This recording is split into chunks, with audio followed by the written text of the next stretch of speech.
नमस्कार, आपण पाहत आहात आदर्श महाराष्ट्र न्यूज। अंगावर कचरा का टाकला म्हणून महिलेसह तिघांना लोखंडी रॉड व बेल्टने बेदम मारहाण, दोघांविरुद्ध गुन्हा दाखल।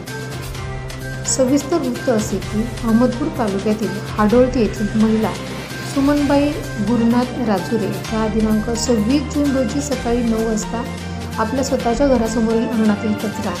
झाडून तो गोळा झालेला कचरा घरासमोरील रोडवर टाकत असताना तो कचरा गावातीलच जावेद करीम साब शेख यांच्या अंगावर पडला असता सदरील महिलेने चुकून पडला म्हणून माफी सुद्धा मागितली, परंतु तेवढ्यात तेथे जावेद शेख यांचा मुलगा आयान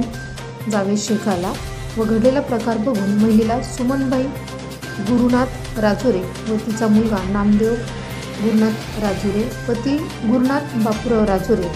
व मुलाचा मावस भाऊ सुनील धोंडीबा हिवरे यांना शिवीगाळ करत तुम्हाला खलास करून टाकेन, तसेच तुमच्या घरातील आया बहिणींची वाट लावून टाकेन असे धमकी देऊन लोखंडी रॉडने व बेल्टने बेदम मारहाण, डोक्यात, हातापायावर,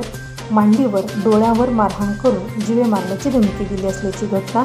घडली असून नामदेव गुरुनाथ राजुरे व 41 वर्ष, व्यवसाय शेती, राहणार हाडोळती, तालुका अहमदपूर यांनी दिलेल्या फिर्यादीवरून जावेद करीम साब शेख, आयान जावेद शेख यांच्यावर दिनांक 26 जून रोजी अहमदपूर पोलीस स्टेशन येथे भारतीय न्याय संहिता BNS 2023 कलम 118(2), 115(2), 352, 351(2), 351(3), 3(5) नुसार गुन्हा दाखल करण्यात आला आहे। आदर्श महाराष्ट्र न्यूजकरिता उदय गुंडिले, अहमदपूर। अशाच नवनवीन अपडेट पाहण्यासाठी आमच्या चॅनलला सबस्क्राईब करा। धन्यवाद।